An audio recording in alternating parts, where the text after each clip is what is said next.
falls Canada साइडबाट तपाईँको भोलि क्यानाडा साइडबाट चाहिँ नाइट भ्यू हो नि त बाटी नाइग्रा फल्सको यो परिपट्टि देखेको बिल्डिङ चाहिँ त्यो अमेरिका भयो हामी अहिले यता क्यानाडा साइडबाट फल्स हेरिराखेका छौँ अनि यतापट्टि पनि के पर्छ बाटी यता सबै क्यानाडा हो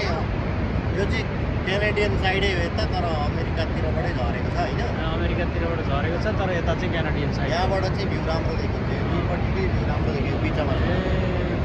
अहिले उतापट्टि पनि एउटा रहेछ त्यो सानो सानो छ उता पनि मेन चाहिँ यो दुईटा हो मेन चाहिँ यो मेन त त्यही त यो सबसे धेरै झरेको रहेछ नि हेर्नु न समुद्रै झरेको छ कति धेरै झरेको यसमा छ होइन